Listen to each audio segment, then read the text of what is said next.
Bienvenidos a este video sobre el sistema de distribución de agua.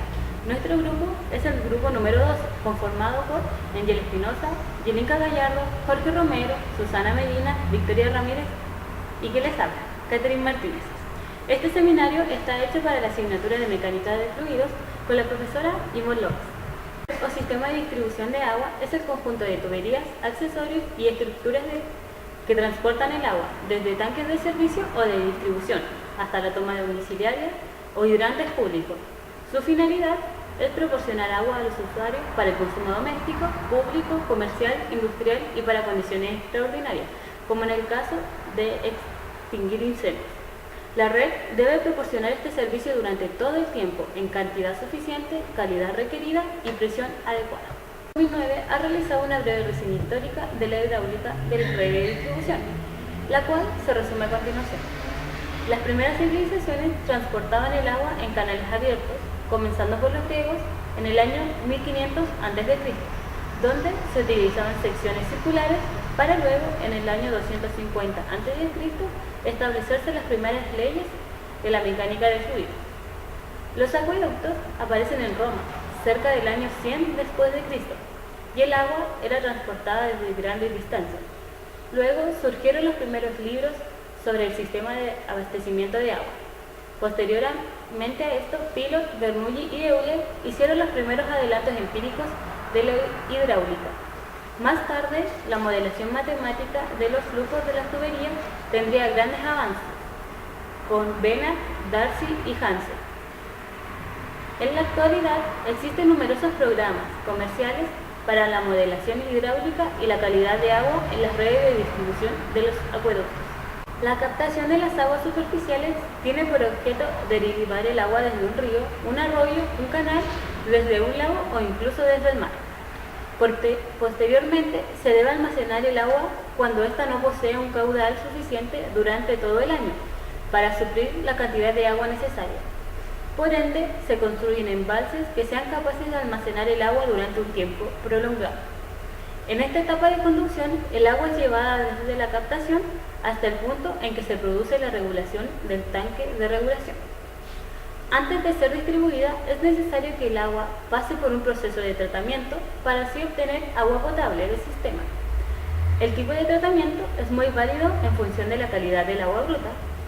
Una planta de tratamiento de agua potable completa generalmente consta de una separación mecánica de los sólidos, floculadores, donde se adicionan químicos que facilitan la decantación de sustancias en suspensión coloidal y materiales muy finos en general, filtros que terminan de retirar el material en suspensión y dispositivos de desinfección. De esta manera, el usuario puede satisfacer sus necesidades básicas con sustancias de vital importancia. En el siguiente trabajo describiremos cuidadosamente las características, procesos, configuraciones y funcionamiento de los sistemas de distribución de agua. Las fuentes de abastecimiento de agua pueden ser clasificadas desde el punto de vista del origen de esta, en tres tipos. Aguas pluviales, es decir, provenientes de lluvia o nieve. Aguas subterráneas, captadas a través de manantiales naturales, en el cual el agua subterránea simplemente aflora a la superficie o proveniente de pozos. Y agua superficial, proveniente de ríos, arroyos, embalses o lagos naturales, incluido el mar. Profundizando en las aguas subterráneas, el agua de manantial generalmente es potable. Sin embargo, su calidad puede ser degradada y contaminada por animales y por el hombre al salir a un estanque o fluir sobre el terreno. Por esta razón, el manantial debe protegerse con muro de piedra que encaucen el agua de manera que fluya directamente hacia una tubería, evitando así que se contamine. Son una perforación vertical, en general de forma cilíndrica y de diámetro menor que su profundidad. Así, el agua disponible en el subsuelo penetra a lo largo de las paredes, creando un flujo de tipo radial. Se clasifican los pozos en poco profundos o someros y en pozos profundos. Los pozos someros se construyen cuando es conveniente explotar el agua freática, y los pozos profundos cumplen la misma función de los pozos someros, pero de mayor dificultad de extracción, debido a la prospección de estratos más profundos y a la obtención de agua. Toda la fuente ya mencionada debe ser captada y almacenada para su uso posterior. Se entiende por captación como las obras necesarias para recolectar el agua de la fuente a utilizar, y pueden realizarse por gravedad, aprovechando el desnivel del terreno, o por bombeo. El tipo de captación dependerá de las condiciones hidrológicas, topográficas, geológicas y geotectónicas. Las fuentes deben ser permanentes y suficientes para su utilización, de lo contrario se deberán combinar para alcanzar el nivel deseado de extracción.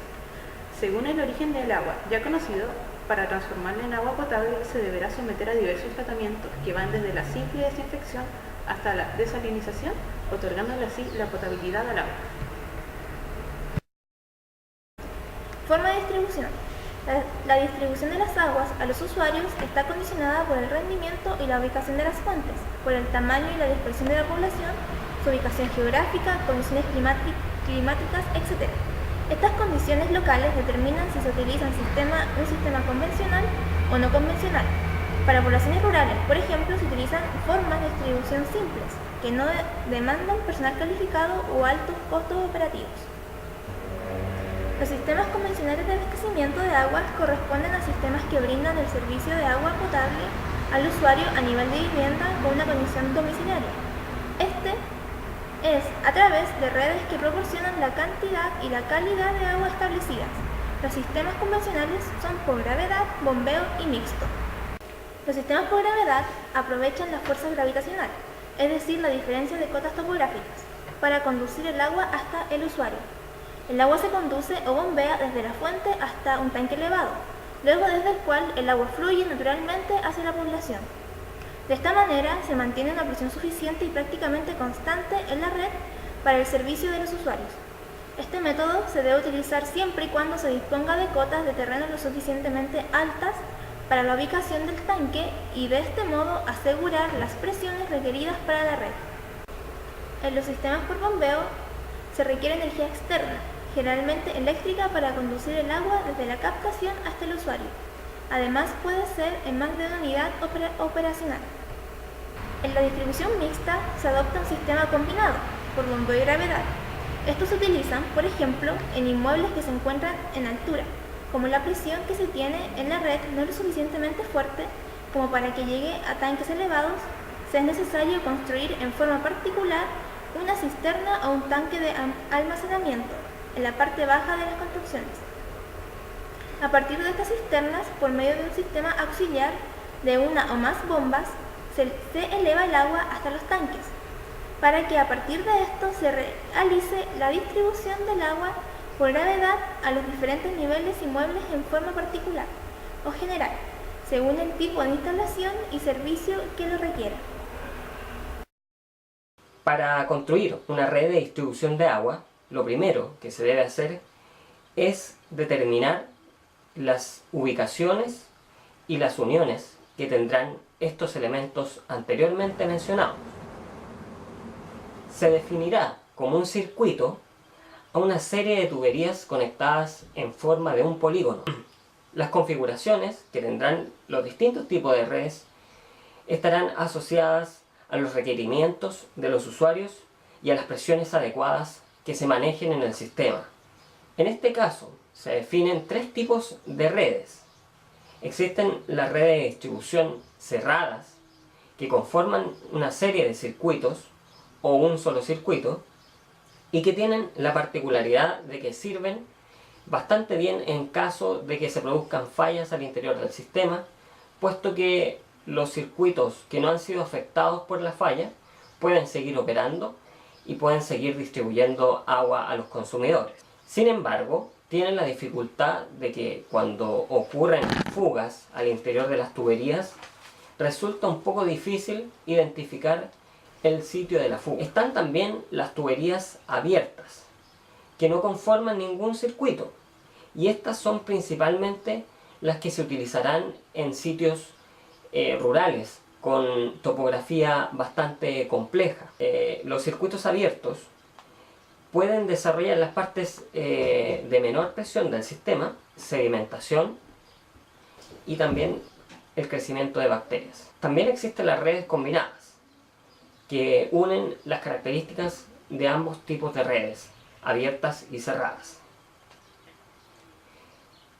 Por último, las redes se pueden definir según su tipo, en primarias o tuberías principales, que son las más grandes y las que conducen el agua desde los sitios de captación hacia las zonas de distribución. o en redes secundarias y terciarias, utilizadas principalmente para viviendas y establecimientos públicos y privados. Las presiones en la red se definen a partir del nivel máximo del tanque de almacenamiento. En poblaciones con grandes niveles altimétricos se divide la red en varias zonas de presión para que en cada una se dé cumplimiento a la exigencia de presión máxima y mínima. En cada zona de presión debe contar con un tanque de almacenamiento que garantice la presión máxima. En el límite entre las zonas de presión debe colocarse válvulas de reducción de presión que reduce la presión de aguas bajo el nivel determinado para la zona. En los puntos bajos las presiones son altas y en los puntos altos las presiones son bajas. Disponibles. En la red de distribución es común manejar las presiones con relación al nivel de la calle en vez de referirlas al centro del tubo. En este caso se le llama presiones disponibles o libres y se calculan para el conjunto de piezas generalmente de fierro fundido o plástico y válvulas de seccionamiento que se unen para formar intersecciones de conductos, derivaciones, cambios de dirección y diámetros de las tuberías. En las presiones admisibles, el régimen de presiones en una red depende de dos factores, la necesidad de servicio y las combinaciones de topografía de la localidad. En la necesidad del servicio se obligan por una parte a seleccionar una presión mínima capaz de atender dos clases de requerimientos, la de las edificaciones y la demanda contra incendios. Por otro lado, presiones muy altas en la red requerirán de tuberías y accesorios más resistentes, o sea, más costosos, e incrementarán las fugas en caso de existir. Por lo tanto, en ningún punto de la red la presión debe exceder una presión máxima permisible. La presión mínima debe verificarse en la red de distribución de tal manera que en todos los puntos se tenga una presión por lo menos igual a esta en la hora de máxima demanda y se garantice un suministro mínimo. En cambio, la máxima se presentará cuando exista poca demanda y la red continúe funcionando a presión.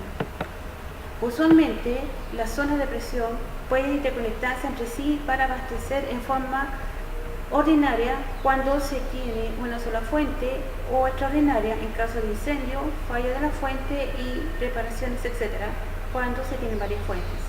La interconexión entre las zonas de presión se hace mediante maniobra de válvulas, descarga directa o tanque o uso de válvulas reductoras de presión en el caso de zonas bajas o de rebombeos en zonas altas.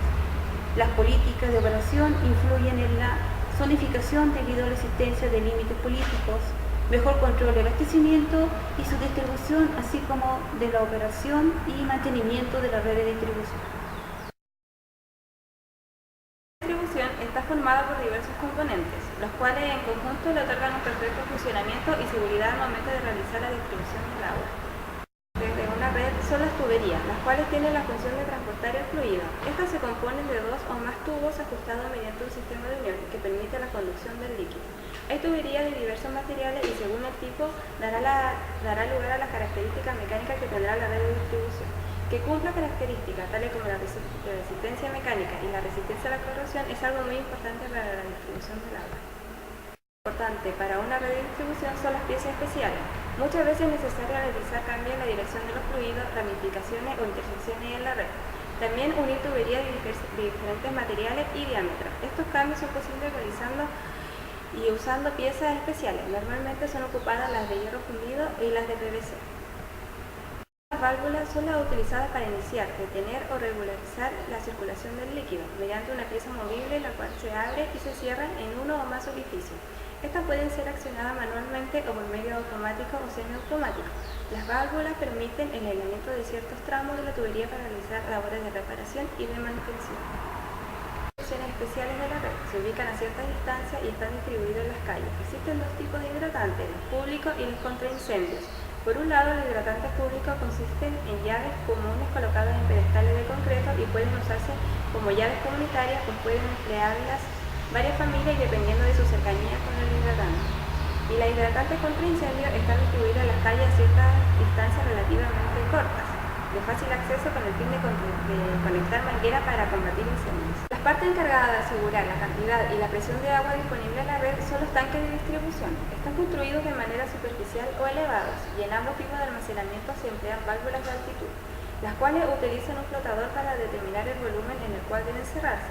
Los tanques de distribución poseen un volumen determinado de almacenamiento de agua, el cual se Compone de un volumen para regular, otro para almacenar y uno adicional para el combate contra incendios.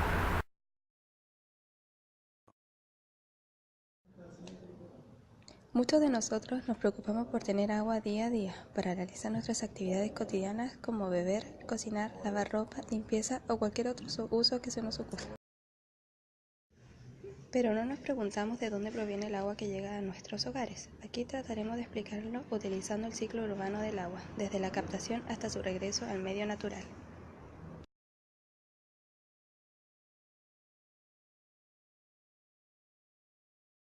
Paso 1. La captación. El agua que consumimos en las ciudades tiene diversos usos. Agua para beber, ducharse, cocinar, regar las plantas o para limpieza. ¿Pero de dónde proviene toda esta agua? El agua que consumimos en las zonas urbanas proviene generalmente de los ríos, embalses, manantiales y pozos próximos a cierta distancia de las poblaciones. Cuando el agua es de origen subterráneo, es agua que proviene de los acuíferos y se extrae mediante pozos. Cuando el agua es de origen superficial, proviene de los ríos, embalses o lagos. Aquí podemos observar una perforadora que se encarga de perforar los subsuelos para extraer el agua de los pozos o acuíferos subterráneos. El agua será posteriormente transportada por sistema de bombeo, al igual que el agua superficial.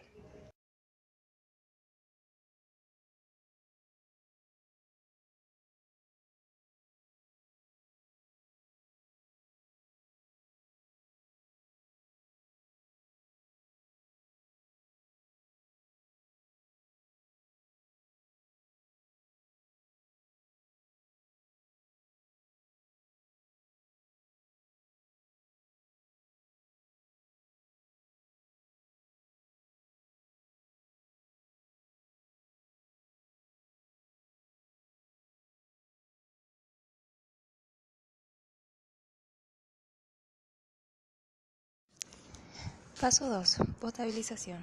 Después de la captación del agua, llega a la planta de potabilización. Ahí es sometida a tratamientos físicos y químicos que potabilizan el agua.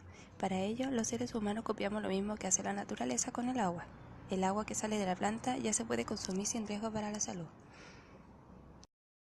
El aumento de los núcleos urbanos conlleva una mayor complejidad de la red de suministro en la materia de energía y sobre todo en el agua. El primer paso para garantizar el suministro de agua es la captación. La potabilización empieza con un sistema de decantación que consiste en depositar el agua en unos tanques para eliminar el lodo y las demás partículas en suspensión que se depositan en el fondo. A continuación se añaden sustancias químicas denominadas floculantes o coagulantes que aceleran este proceso. Posteriormente se filtra el agua haciéndola pasar por varios lechos de arenas y de grava de distinto grosor. A partir de ahí se inicia la primera adición de cloro.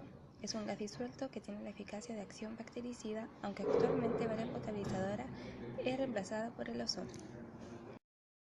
Al final del proceso, el agua es analizada para garantizar que es apta para el consumo humano y se distribuye por la red de suministro.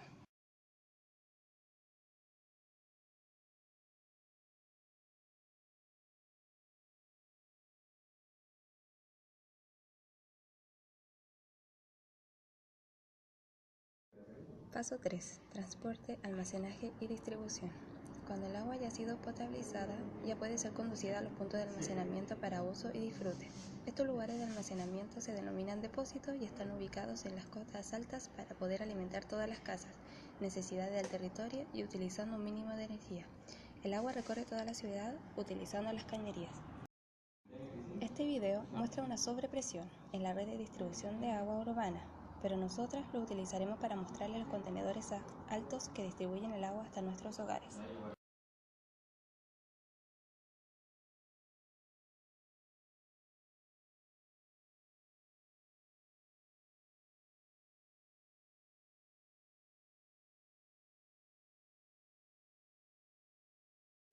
Paso 4. Alcantarillado y protección de redes. Una vez ya utilizada el agua, esta pasa a ser agua residual y se recoge en las redes de alcantarillado. Es importante no verter de la red productos que no alteren el normal proceso de depuración, como los aceites y las pinturas. Son obstáculos para las depuradoras. Los medicamentos también afectan la composición del agua. Colillas, plásticos, compresas y gasas suelen obstruir las tuberías y entorpecer la entrada de agua a las depuradoras.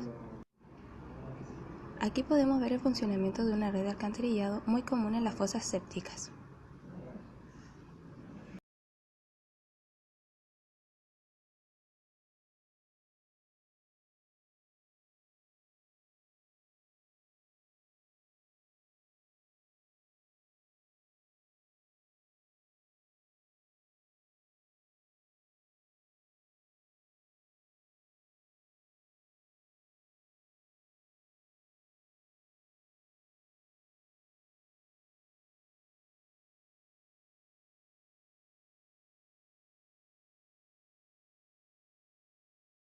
Paso 5.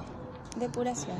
La depuración de las aguas consiste básicamente en eliminar de las mismas las impurezas a través de una serie de tratamientos químicos, físicos y biológicos. El agua depurada no es potable y no se puede beber porque no tiene la calidad sanitaria requerida, pero sí es susceptible a ser reutilizada en otros usos, si está exenta de otros contaminantes microbiológicos, como en la agricultura, en el riego de parques, extinción de incendios y en la limpieza de calles.